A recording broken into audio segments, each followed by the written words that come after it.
The underwater city of Euclidia has a new surprise to offer in each of its giant rooms. This weird colony beneath the sea, composed of 13 immense natural caverns, improved and strengthened by the Euclidean scientists, has been the prison for the adventuring Gregory party for some time. Strange things have happened to different members of the party, and the most recent, and perhaps strangest of all, is the addition of the girl submarine commander, who has been removed from her position as a Euclidean and sent to join Mrs. Gregory. Jerry and Joan are talking about this as they approach the entrance to the largest of the underwater caves, and one which they have not seen before. Well, gee whiz, Joan. If Tex and your mother and this Euclidean girl are so blamed sure we can get away from here, what are you so afraid of? Please, Jerry, do not speak so freely. We may be overheard. Not along here. That girl commander said we could talk in this room just the same as if we were outdoors. I wonder if she will remain loyal to us. Oh, sure she will. I know that you are very sure of the attractiveness of your world, Jerry, but it does not hold everyone. Each of the Euclideans could have a place of prominence in your world if he chose, yet they remain here. And 3 members of the crew of Mother's boat have become loyal Euclideans. Oh, don't you believe it. Those fellows are just working for the Euclideans to keep them happy. You'll see whose side they're on when the time comes to escape from here. I hope you are correct, Jerry. But in any event, I'm sure you speak too freely of escape. Well, okay, I won't say any more about it. But we'll escape just the same. Is this the entrance we're to use? Oh, it must be. It's the only one near here. Then let us enter. Well, sure. Come on. Oh, Jerry. Golly whiskers, Joan. There's an airplane flying around this room. You are right, Jerry. That is a small airship of the type employed in your world. And imagine a room big enough to fly one of those things around. Watch it now. It's going to land.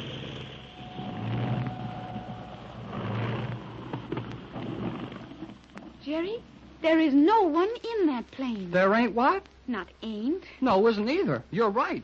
That cockpit is empty. But that little plane was doing a good job of flying around the cave. It must be radio-controlled. If it is, they sure know their business. That landing was the smoothest thing I ever saw. How large would you estimate this chamber to be? Well, I'm not used to rooms this size, and things fool you around this crazy place.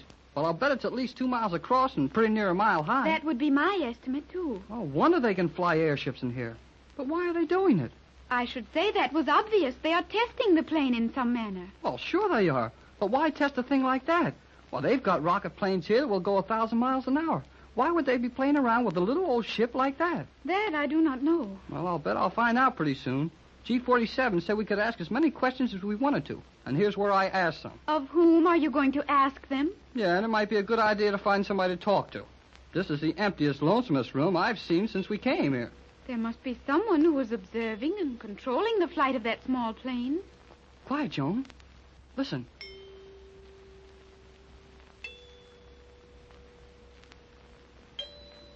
Jerry, isn't It sure is.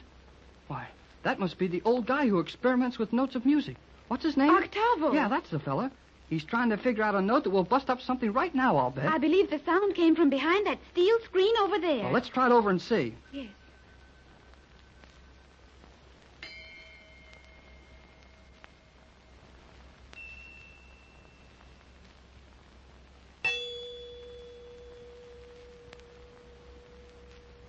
Yep, you're right, Joan. There's the old boy. Hello there, Octavo. He is very deaf, Jerry. I do not believe he heard you. Well, then, let's get around in front of him. Hello there. I said hello. Who are you? I'm Jerry Hall. And I am Joan Gregory. I know you. You were once Cleostra, the living symbol of the perfect Euclidean calendar.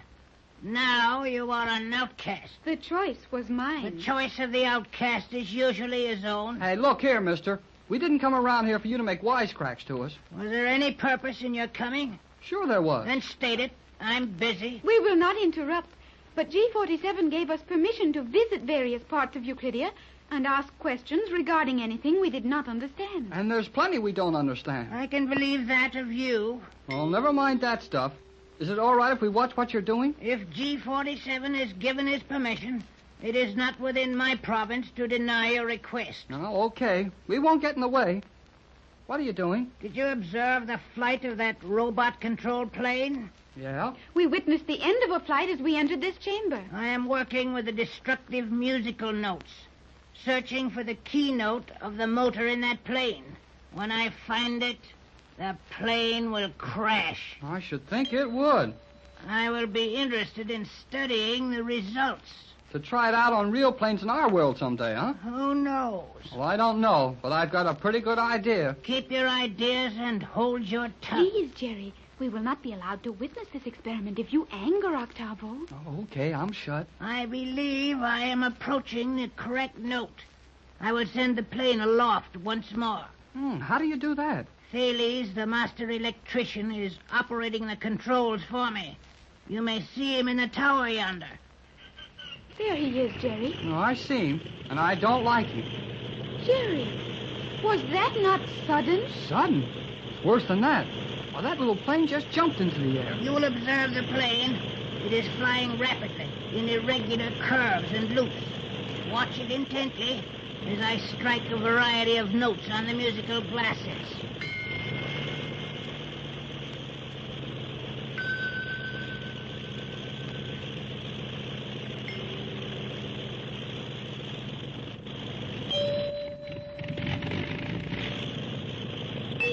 Hey, Octavo, when you hit that other note, I thought the motor of the plane started acting There up. was a change in the sound of the plane. I observed that. However, the plane continued unharmed. The musical note was, therefore, not perfect. Yep, it's still flying, but that came mighty close. I will signal Thales to land the plane and rearrange the scale of these glasses. It is very clever, is it not, Jerry? The manner in which that small plane is controlled from a distance. Sure is, but I've seen that done back home. What I'm interested in is this musical glass thing. You will observe that I will change the level of the liquid in several of these glasses. Well, which glass do you use now? That I cannot determine without going over them. Well, you've got to do all that all over again? Precisely. You are impatient, Jerry. But this is liable to go on all day. All day? Young man, I have spent a lifetime at this work, and I've isolated only a few of the destructive notes. Well, we'll walk around and look at something else while you get tuned up. You have my permission to do as you please. But let me warn you to remain out of range of the musical notes. We will be very careful. See that you are. Come on, Joan. Let's see what we can see around here. I believe there is little of interest in this cavern. It appears to be merely a testing laboratory for planes. Well, what's the matter with that for interesting? A testing laboratory for airships, and the ceiling of the place is 400 feet below the ocean. It is unique. Yeah, I guess it is. Hey, look, Joan. Is that a real airplane? Where? Right here, this little thing. It appears to be. I never saw anything that small that was supposed to fly except a kite. Oh, do not touch it. Oh, well, I wouldn't hurt it any. Nevertheless, I would advise you to leave it alone. Oh, okay.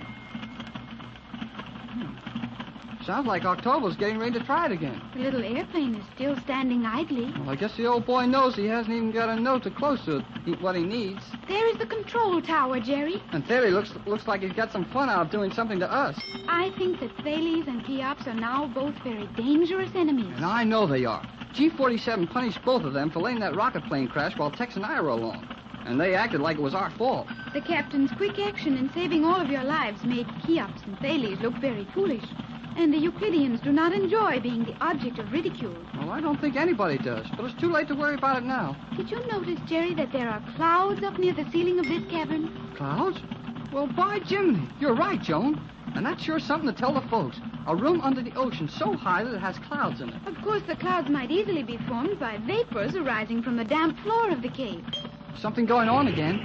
The old man is striking his musical glasses. And the plane's taking off again. Maybe we'll see something this A time. number of the notes have been struck, and there is no obvious effect on the plane. The old boy's staying right with it, though. He must think he's got something. He has unlimited patience. One thing you've got to say for Thales, he sure knows how to run that plane by remote control. Jerry, I believe Octavo is nearing the solution of his problem. What makes you think so? He is striking that one note continuously. Yep, he is. Maybe that's the one. We'd better watch that little plane mighty close now. Oh, boy! He put in your hand at that The time. motor was stopped for a moment, but it is running perfectly again. He's striking that note again. And you can hear it. It's longer. It seems to stay in the air. Jerry, that motor has stopped. And the plane is falling. No, the motor is functioning again. Boy, that was close. I wonder what he'll do now. He is repeating that note. Yep. And this time he's really making it stay in the air. The motor is uncertain. No, it has stopped. He's got it, Joan. He's got it this time for sure. The plane is falling, although Thales is working the controls in an attempt to keep it afloat. He'll never keep that ship up. Look, Joan, the motor wasn't the only thing the musical note hit. The wings. See how loose and floppy they The are? entire plane is going to pieces. It is. It's going to crash.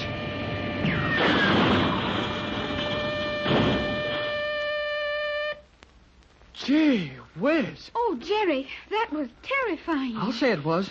Suppose that had been a big plane with people in it. Perhaps a human pilot in the plane could have kept it aloft. Not a chance. Nobody can fly him when the wings come off. I've heard Captain Bradford say that. Well, young man, you do not seem to be in such a light mood now.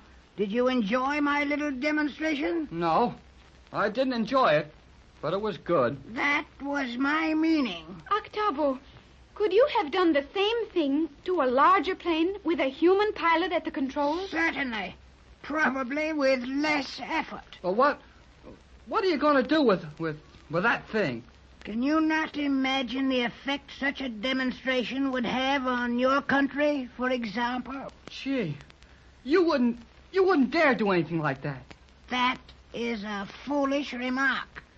And you know it only too well. Yeah. Well, I guess I do. Jerry, let us return to our quarters. It suits me.